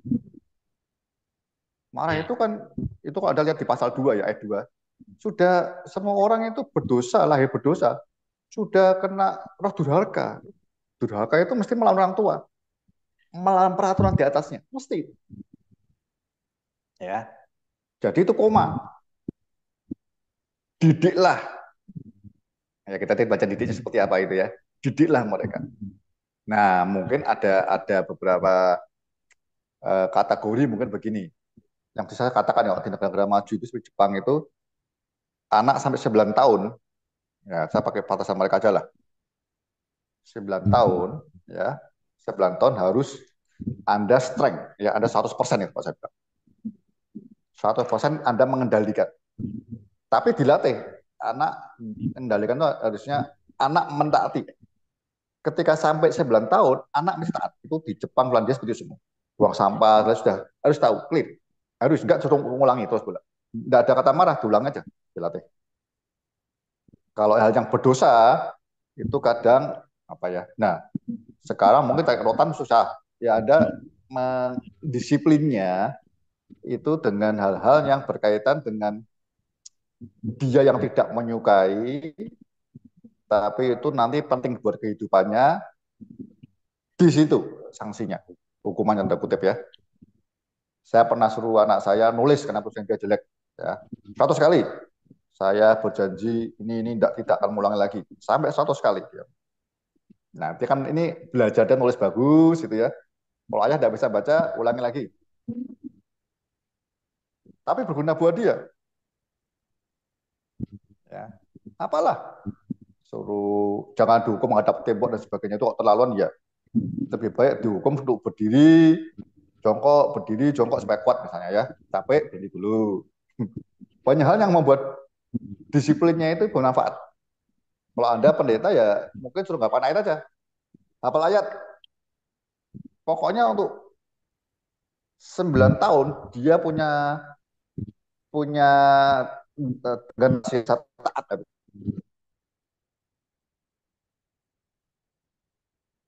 Ya. Persoalannya kalau dia udah sampai 9 tahun kita tidak kerjakan hal ini, nah itu problem. Ya. Nanti kalau saya baginya mungkin ya sampai 9, lalu 9 sampai ini 100% Anda menguasai harus. Ya. Lalu kalau saya bilang 9 sampai SD lah, 12. Ya. Anak mulai diajak diskusi. Anda 75%, 75, anak 25%. Ya, anak mulai diajak, ayo sepakat nggak? Karena sejak sebelumnya sudah menikmati ketaatan dia. Sudah menikmati. Nah, mulai anak dilonggarkan, mulai dia boleh berpendapat sampai SD. Jadi kalau di kota, anak di kota TK SD sudah lebih kemajuan kognitifnya lebih banyak karena dia belajar bahasa Inggris dan sebagainya, atau komputer dan sebagainya. Tapi kalau di kota kecil mungkin belum. Ya. Nah, menginjak SMP sampai 15 saya tambah 3 tahun ya. Ya. Itu mulai 50%, 50%. Sampai SMA, Anda 25, dia 75.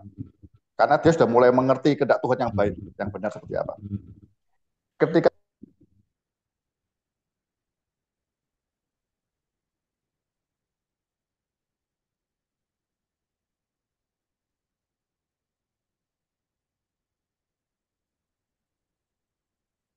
saya bilang kita itu ya asal jalan terus ya. Jadi ketika Pak Marwo cerita hal terjadi, kita kaget. Ya. Ini masih baik Pak Marwo nggak pergi jauh-jauh. Kalau yang bapaknya kayak Timotius itu kata di Alkitab itu orang Yunani. Jadi dia pergi, loh anakku segede.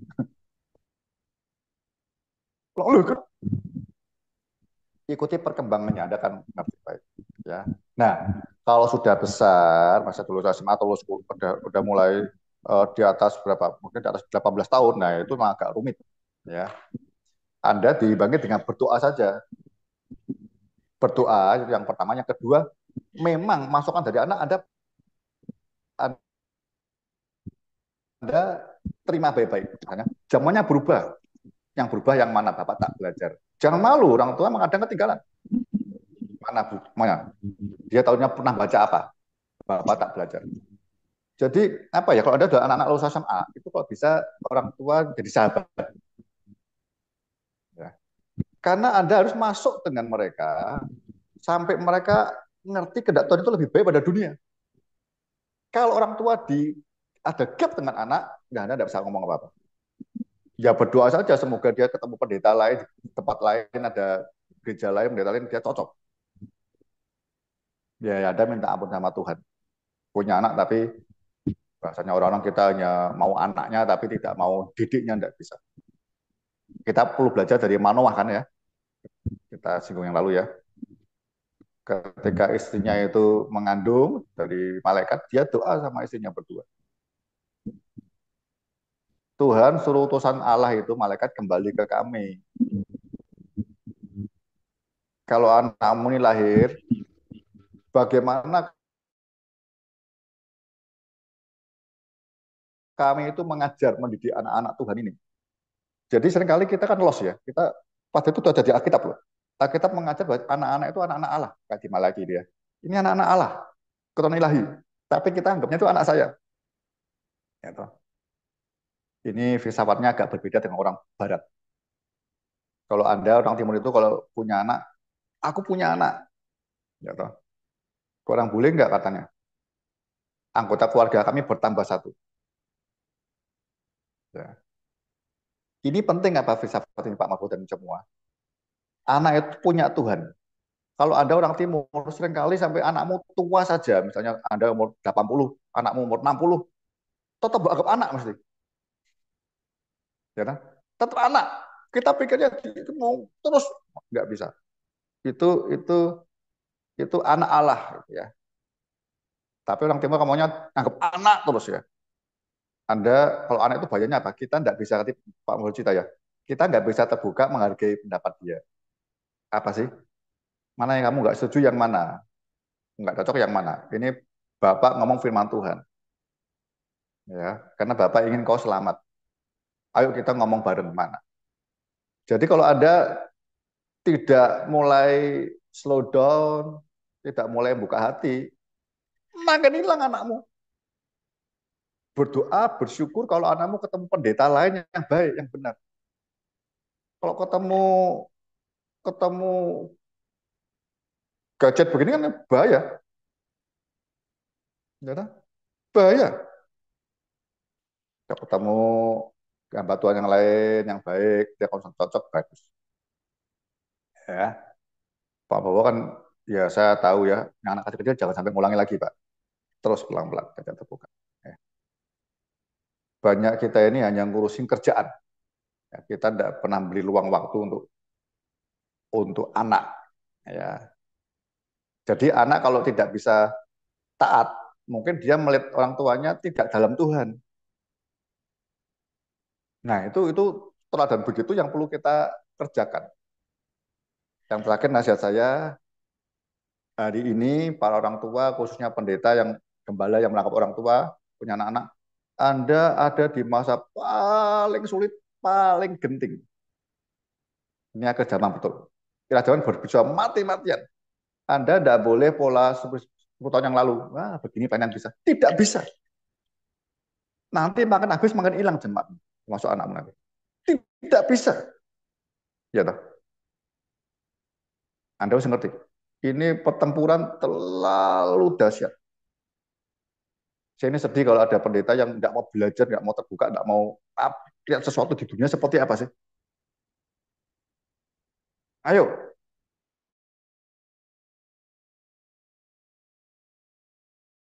ayo, karena pada yang lebih muda, yang lebih sungguh-sungguh, begitu, yang lebih semangat.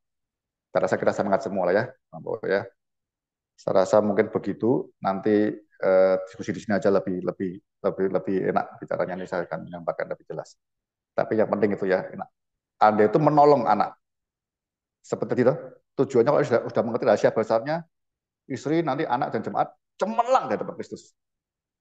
Ya, itu tugas Anda. Jadi ini bukan beban, ini kayak Jokowi itu loh, 2045 Indonesia emas, itu sesuatu yang berat. Tapi dikejar tuh visinya kan di situ visi. Kalau Anda bisa menangkan keluargamu, jemaat mungkin bisa. Ya. Jadi nggak ada kemarahan lagi, adanya kesedihan. Kalau ngelawan sedih, jemaat lawan sedih. Ya, begitu. Ya, sementara begitu Pak Marwowo, terima kasih pertanyaan bagus ya. Ini memang tantangan kerja ini bahaya ya. Anda yang punya anak hati-hati ya. Amsal banyak didik, beritahu banyak kalau Anda tidak terbuka mulai hari ini, tidak didik dengan baik ya, beri disiplin yang masih kecil pasti hilang. Amsal sudah mengingatkan kan, kalau tidak didik anakmu pasti hilang. Ya, itu anak-anak Tuhan. Tanggung jawabnya lebih besar dan tidak perlu khawatir ini punya Tuhan. Ya, doakan, rahmatnya besar. Kalau Anda sampai hari ini bisa bertahan sebagai hamba Tuhan, itu pernyataan Tuhan. Benar ya Pak Boy ya? Pak Boy, kita semua tahu. Itu menyertai kita. Toh. Wow, kita juga bisa menyertai anak-anakmu. Kalau sudah besar ya sudah, kita sebisa mungkin. Bagi anak kita sudah menikah ikut suaminya atau ikut istrinya, ya sudah, kita hanya bisa berdoa, ketemu. Tapi Anda tidak boleh meraskan hati, harus membuka hati. Baik, terima kasih Pak Marbowo. Silakan ada yang lain. Ya, silakan Pak Ruli Lampah. Tadi siapa yang kedua? Pak Ruli. Ya, ya, terima kasih. Yang pertama bagi saya sangat salut melihat rekan-rekan hamba Tuhan yang mungkin juga termasuk yang ada di grup ini yang kategori sangat atau cukup berhasil dalam mendidik anak-anak gitu ya. Tapi mungkin saya bicara dari sisi saya, mungkin juga sama dengan Pak Thomas, Pak Marbowo. Artinya yang sampai hari ini masih terus bergumul dengan anak-anak. Anak saya paling besar sudah 23 tahun, kedua 21, yang ketiga 18, dan yang terakhir baru umur 12 tahun. Eh, dari semua anak ini saya sih artinya gini, anak yang paling tua ini ya memang jadi pergumulan cukup berat ya. Walaupun memang dari sisi pertanyaan saya ini sebagian sih sudah Pak Hondarka udah sampaikan tadi terkait dengan pertanyaan Pak Marbowo tadi. Cuman yang hari-hari ini yang terus jadi bukan cuma diskusi saya dengan istri, tapi kadang-kadang apa namanya berdebat dengan istri artinya gitu ya. Karena gini Pak, kalau lihat di Efesus 5 tadi ayat 29 yang Pak Hondarka singgung tadi terkait dengan mendidik dan apa namanya menggembalakan lah gitu ya. Eh, yang saya bagian juga pertanyaan mungkin ya, bagaimana dalam mendidik kalau model mendidik dan mengasuh itu atau apa namanya merawat tadi itu dari dua pihak saya dengan istri misalnya. Saya lebih cenderung mendidik dalam arti mendidik itu juga terkadang dengan cara yang tegas begitu ya. Bahkan mungkin kadang-kadang sampai ke agak keras karena memang salah satu bawaan mungkin juga dari keturunan orang tua saya yang juga mendidik kami dengan disiplin Belanda, Pak. Jadi karena orang tua itu kan dididik dengan disiplin Belanda, jadi kadang-kadang terbawa juga dengan saya gitu ya. Jadi saya mendidik anak ini agak lebih tegas, lebih mungkin kadang-kadang keras mungkin seperti itu. Sedangkan istri terlalu apa ya mungkin dalam konteks apa namanya ya mengembalakan gitu ya sehingga seolah-olah di pemandangan saya istri itu seperti terlalu sayang dengan anak gitu. Bahkan mungkin cenderung manja menurut penilaian saya. Kadang-kadang saya berpikir gini, apa saya yang salah atau istri yang salah gitu. Karena kadang begini Pak, saat misalnya saya marah anak atau tegur, bahkan kadang marah gitu, maksud saya istriku harusnya kan dukung gitu. Dukung untuk tunjukkan bahwa orang bapak lagi marah gitu kepada anak. Tapi kadang-kadang istriku nggak mau lama-lama.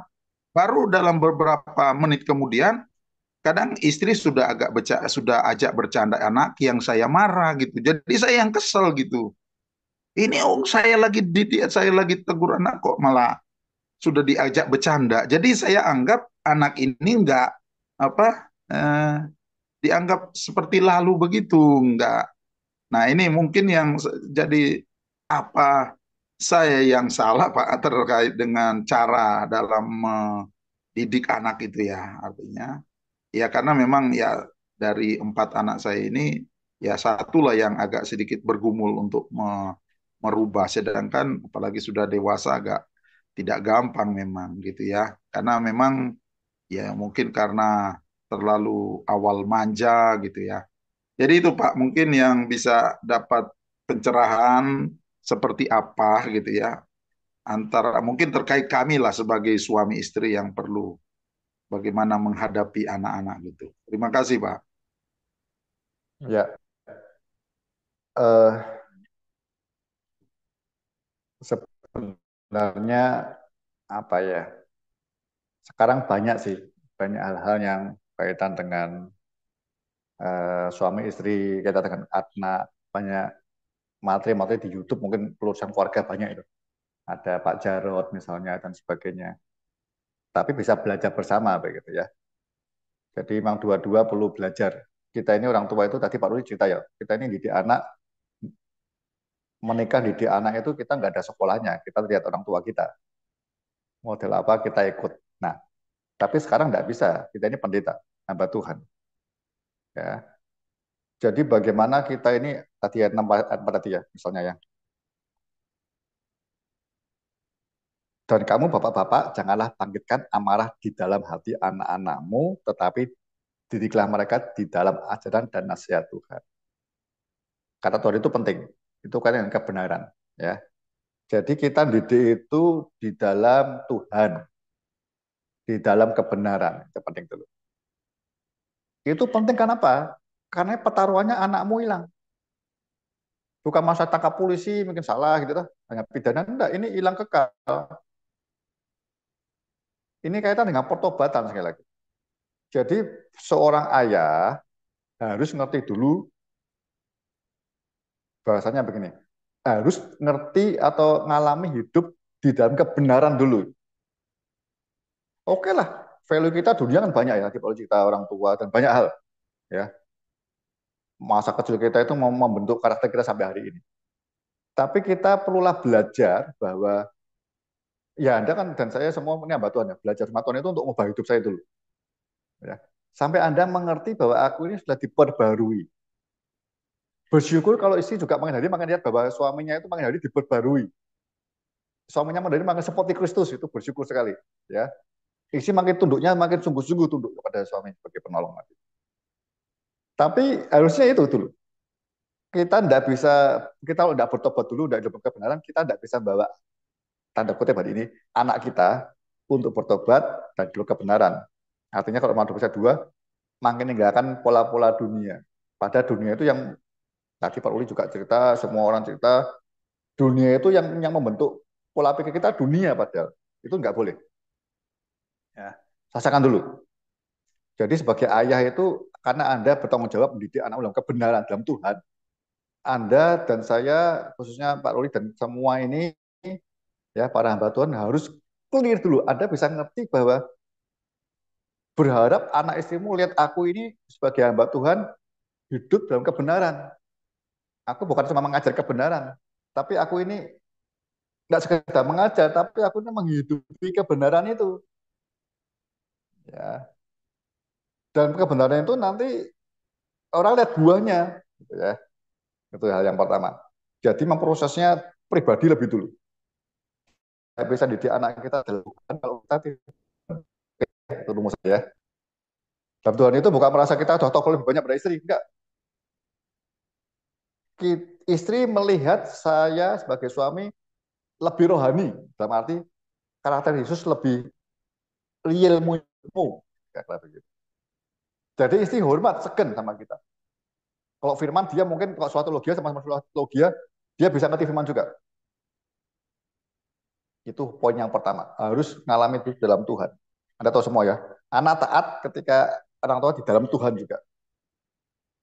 Nah, hal yang kedua dengan istri sekali lagi, ya, ini berapa tips saja lah. Mungkin, bukan mungkin, ya secepatnya harus sepakat. Ya, ngomong perkara anak mungkin Pak Ruli Lampah kalau sama istri perlu apa ya, pergi berdua kira-kira begitu. Jadi kalau ngomongin keluarga jangan sampai ada anak. Ada baiknya ya ini tip-tip aja. Ikuti banyak lah nih ada MOU dan sebagainya ya. Banyak seminar-seminar apa nanti coba kalau kalau memungkinkan coba saya memikirkan apa begitu ya. Jadi nanti suami istri begitu. Jadi sama-sama kalau sudah lama punya anak empat begitu ngomong istri kan agak sungkan juga kadang tuh. Sekali kita pakai orang lain. Jadi ngerti. Tipsnya berikut begini, kalau kondisi belum memungkinkan, Pak Ruli perlu ngomong sama istri ketika anak tidak ada. Jadi ngomong berdua.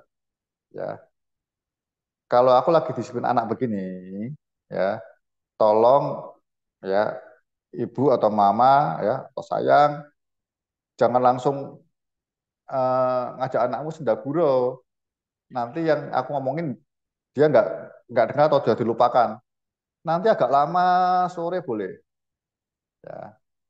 Tapi istri kita mungkin nggak pengen anak kita sedih loh. Dimarah tuh mungkin dia nggak pengen tuh. Dihibur sama dia. Nah begitu. Nah, Yang berikutnya menghiburnya kasih tahu kalau dia masih agak menghiburnya kita sepakat ya. Ini saya Anda harus percaya, istri percaya. Aku ini negur, disiplin ada ayatnya, kasih tahu ayatnya disiplin. Itu demi anak loh. Kalau engkau ada keberatan saat ini, caraku salah, kasih tahu aku. Kasih tahu dulu kalau cara saya salah. Kalau kadang istri itu kan lebih peka. Kadang kita emosi loh, bukan kebenaran loh. Ingat baik-baik ya. Tadi dalam Tuhan ya.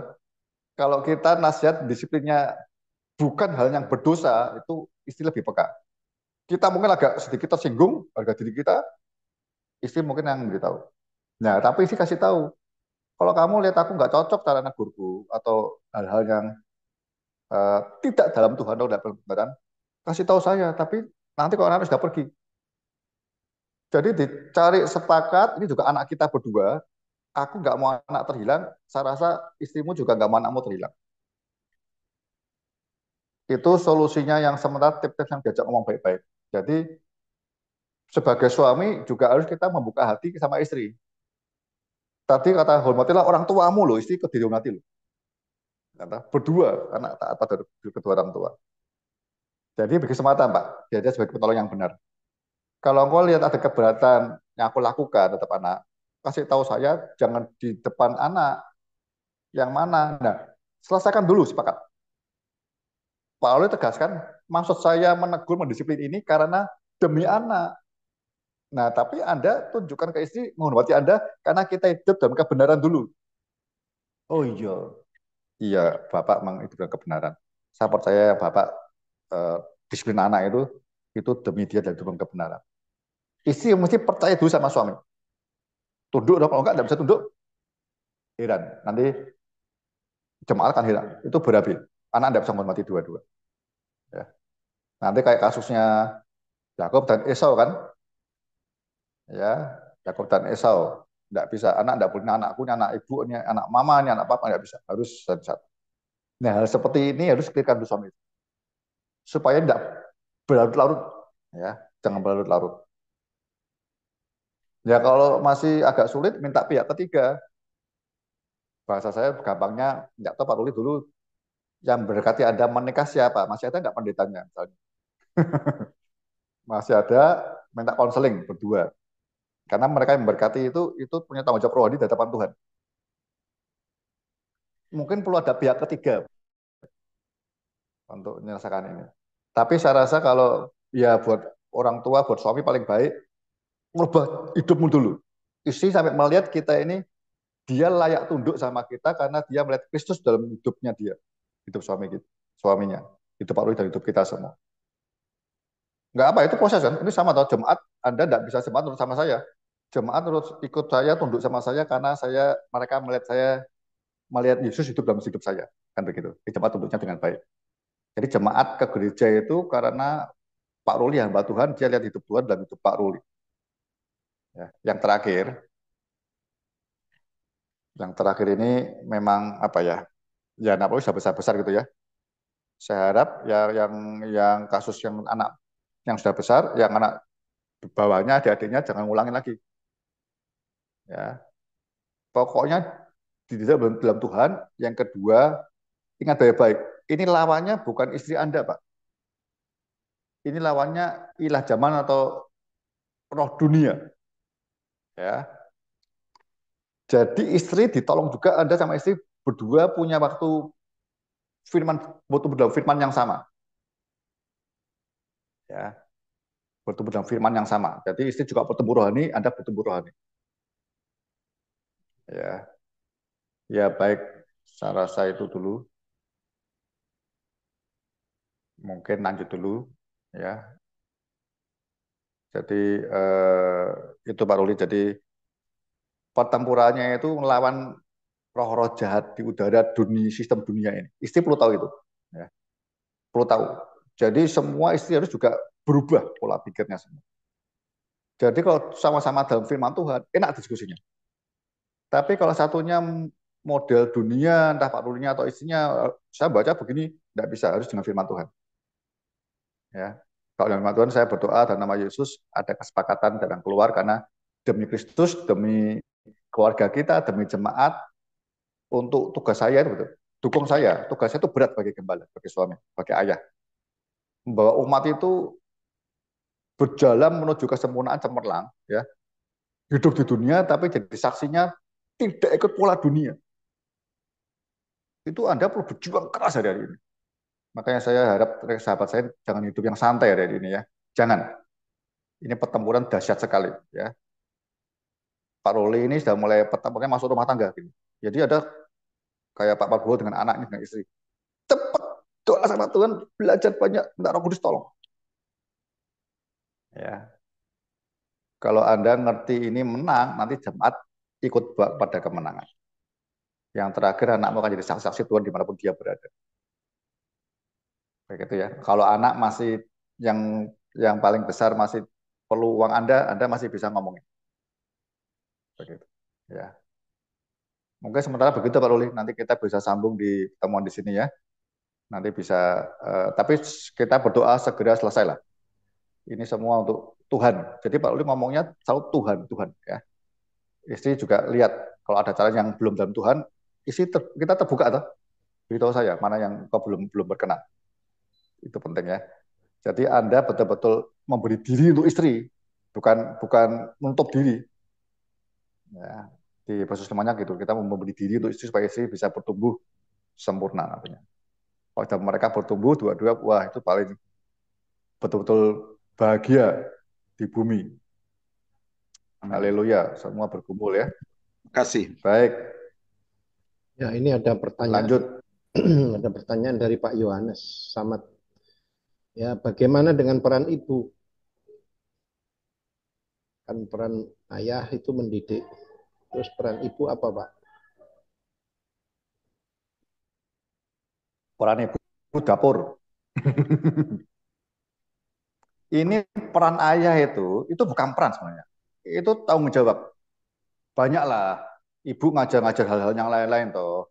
Ayah ngajar firman atau kebenaran, ibu banyak perannya lah. Ya, apalagi yang wanita, anak wanita bisa ikut ibu ya. Ibu bisa melengkapi ya. Jadi ini ngomong tanggung jawabnya ya. Istri boleh ikut ngajar kebenaran. Tapi kalau keliru ada tanggung jawabnya di Anda. Ini masalah bapak-bapak, ini masalahnya Anda leader, pemimpin dulu. Pemimpin. Istri apa? Penolong, mendukung.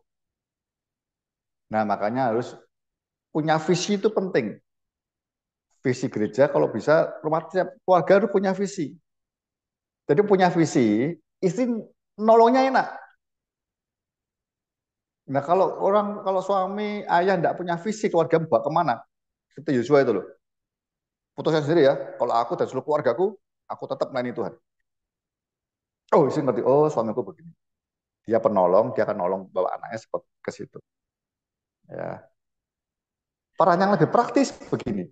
Tadi Pak Rudi sampaikan kasus Pak Rudi mungkin ya. Kalau itu Anda disiplin anak ya, negur keras kaitan dengan dosa terutama ya. Nasihat nggak bisa sekian kali berulang terus Anda disiplin keras. Istri harus diam. Nah biasanya anak-anak orang Indonesia itu memang sampai gede pun ya kalau ditegur ayah pasti larinya ke istri. Ke ibunya mesti.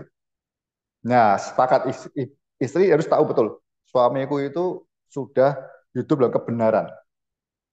Kalau sudah begitu istrinya bisa beritahu enak. Iya tadi ayahmu marah kamu tahu enggak? Kamu tahu kesalahanmu. Kenapa papa marah? Ikut bantu jelasin. Jangan, iya sih papamu memang sadis sih. Memang dia.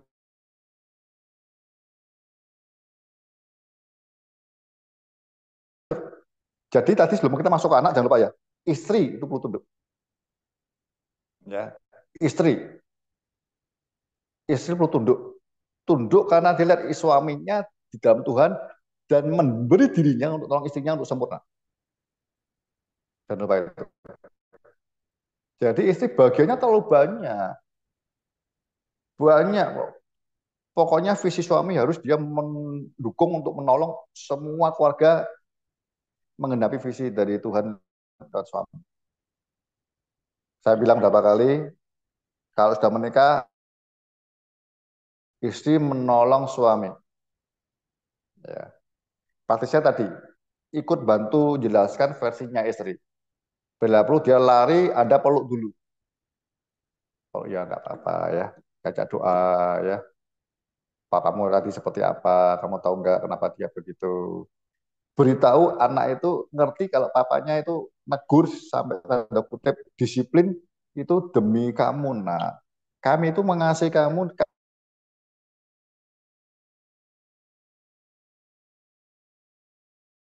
papa, ayah, tidak sang saya. Kami ingin kamu tidak terhilang. Papamu itu pemimpin keluarga, adalah imam di sini. Ya toh? Sudah berapa kali tegur kamu terusan kan? Nah, kasih tahu begitu. Ya latihannya banyak sih ya, Pak Samad ya nggak nanti apa ya gitu-gitu. Makanya saya ini selalu dong Tuhan pendeta dan istri itu selalu belajar terus karena perkembangan zaman terlalu dahsyat. Ya. Anda kalau lihat di toko buku aja atau di mana ya Anda kalau mau ya, itu buku tentang keluarga itu selalu ada yang baru. Tapi pendeta, gembala, sahabat saya suami istri, belajar enggak kita hal yang baru? Enggak. Kita sangat pasrah dengan dunia. Iblis ngobok-ngobok sampai kita mau pecah-pecah mau hancur, baru kita Tuhan tolong. Tolong prinsipnya, sudah tahu visinya, kita lupa lagi. Itu pertemuan rohani kita setiap saat di situ. Ya, kalau Anda ngerti pasal 5, bawa istri, nanti kamu itu dia anak-anak tidak bercacat lain dapat tuh. Tapi versinya berbeda. Allah kita itu begitu tuh. Makanya ayat satunya, hormatilah orang tuamu, tak pada orang tuamu. Dia melihat bahasanya ya. Allah kita itu ada maskulinnya, ada femininnya. Kalau siapa aku kasih, ya aku tegur, aku hajar. Itu bagian apa? Maskulinnya. Tapi sisi lain, Allah itu memeluk, menggendong. Gitu. Itu dikerjakan oleh istri. Istri ngajar kebenaran oke, tapi tanggung jawabnya ada di suami. Kalau istrimu keliru, Anda yang tanggung jawab, jangan menyalahkan istri. Ya, makanya sama istri selesaikan dulu. Istri Anda ditolong dulu sampai rohaninya bertumbuh bersama dengan Anda. Ya, itu poin-poin yang kita perlu belajar banyak. Ya, doakan ya nanti kita bola bulu kalau ini persoalannya banyak suami istri nanti kita adakan suami istri lagi deh di sini misalnya kapan, tahun depan atau kapan. Tapi hati belajar itu penting. Ya, biar tidak tergantung sama sains, tapi Anda berdua yang punya hati belajar. Kalau enggak, prinsipnya gampang kayak Amsal ya. Anak-anakmu terhilang. Saya percaya istri juga nggak mau anaknya terhilang lah, ya, apalagi istri dalam Tuhan. Peranannya banyak misalnya. Ya, praktik-praktik yang lain cukup banyak lah. Ya, ngajar keterampilan apa-apa itu istri itu penting ya. Kalau sudah mau nyiapkan keluarga, anaknya mau nikah, istri bisa nolong nyiapkan, ngatur keuangannya itu bagian istri mungkin lebih penting, lebih pinter daripada suami itu. Istri bisa ngatur keuangannya, kalau uangnya lebih banyak, aturnya bagaimana. Banyak bisa kerjakan istri. Tapi harus goalnya, visinya sama. Bahwa anak-anakmu itu, anak-anak Allah ini terus kudus tidak bercacat lagi dapat. Nah, visi itu perlu tiap keluarga punya visi. Nanti Anda bisa biasa punya visi, Anda menerapkan di jemaat juga bisa. Jadi istri sama, melayani jemaat, istri bagiannya apa? Tidak hanya pujian, enggak. Dia bisa mimpin yang lain, ya, melengkapi apa, begitu. Tapi tanggung jawabnya ada di Anda. Pak istri melihat Anda bertumbuh dalam Kristus, apa?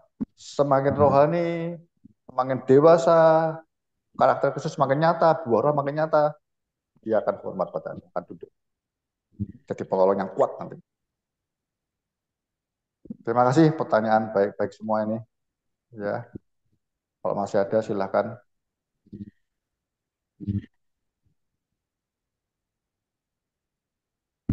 Ya, prinsipnya belajar terus, Pak. Ya, terus.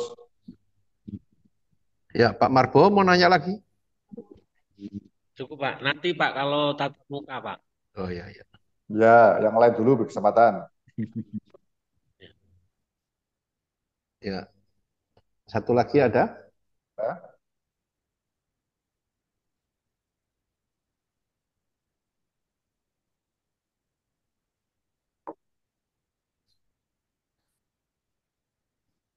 Haleluya.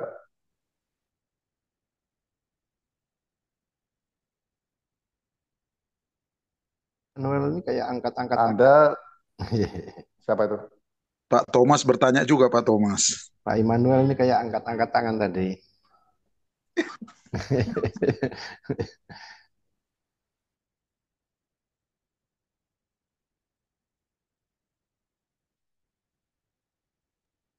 Pak Thomas ini pergumulan Pak Thomas. Ya, semua bergumul ya.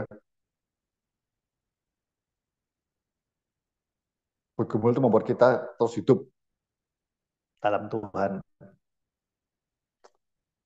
Masih ada?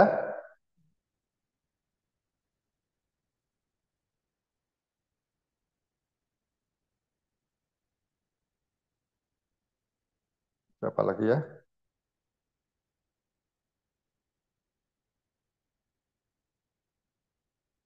Kok sepi ya? Sepertinya sudah tidak ada, Pak, kalau gini. Iya, tidak ada ya. Baik. Eh, Gimana Pak Thomas? Masih ada?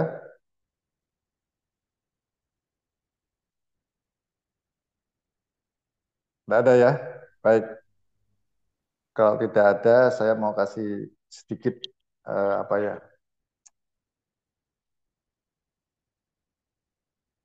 Saya tahu apa sehari-hari ada banyak hal yang perlu dikerjakan, ya. Tapi satu hal yang saya mau sampaikan begini, eh, tadi saya tekankan harus terus belajar ya. Belajar itu sebenarnya untuk mengatasi persoalan sesuai kebutuhan ya.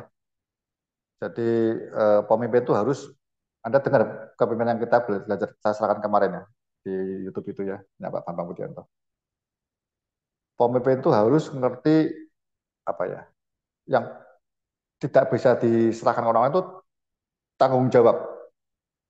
Ya. Jadi kalau tanggung jawabnya Anda tahu sesuatu persoalan Anda belum bisa menyelesaikan, Anda belajar. Tanggung jawabnya di situ. Tanggung jawabnya pertama kali bukan langsung menyelesaikan. Kok tidak mampu, tidak bisa, Anda belajar. Dari firman Tuhan, dengan Tuhan langsung bisa, dengan hamba Tuhan lain bisa, dengan buku, dan sebagainya. Kok tanggung jawabnya ingin persoalan diatasi harus. Ya. Itu yang saya mau sampaikan. Jadi Anda nanti, kalau ada pemimpin, tidak semua Anda harus ikut. Tidak harus. Waktu kita terbatas, pilih dan pilih mana yang bermanfaat. Termasuk di pergaulan Anda. Anda kumpul sama siapa itu tentukan. Ya, kumpullah sama orang-orang yang memang ingin maju. Jadi kumpul diskusi persoalan bagaimana ya.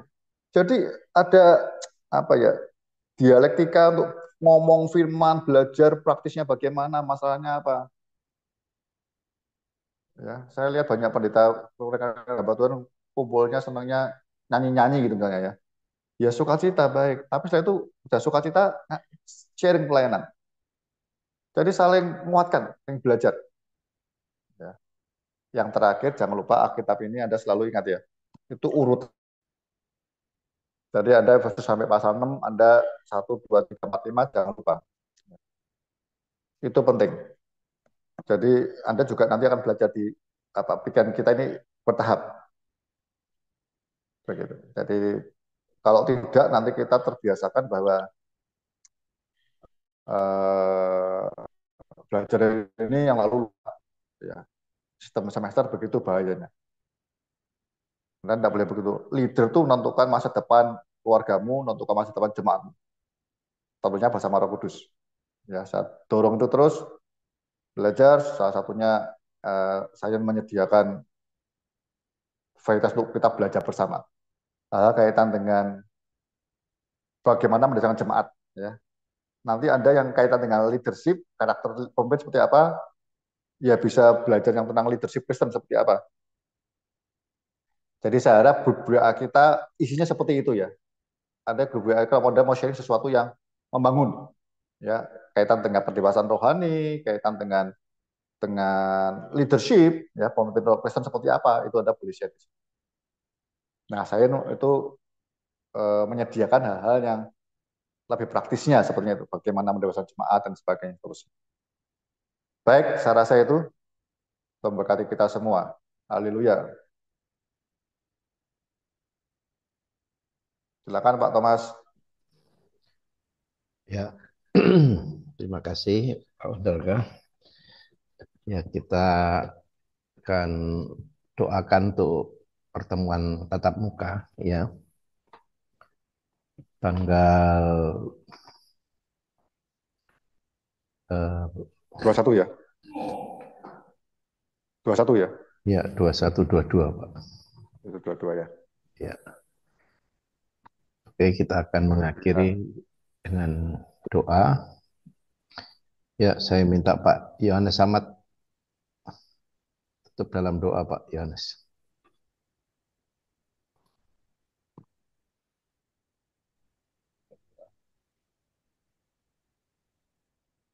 Terima kasih Tuhan, oleh karena kemurahan Tuhan, kami dapat Haleluya Yesus. belajar laku-laku firman. Bapak, terima kasih atas teguran yang Tuhan berikan kepada kami. Sangat penting buat kami sebagai orang tua mendidik anak-anak sangat benar benar. Terus tolong kami anak-anak yang kita kami ya Tuhan, dapat teladan juga contoh bagi anak-anak kami. Kita sebagai pemimpin jemaat, pembela jemaat, dan juga mampukan kami teladan bagi jemaat yang akan melayani.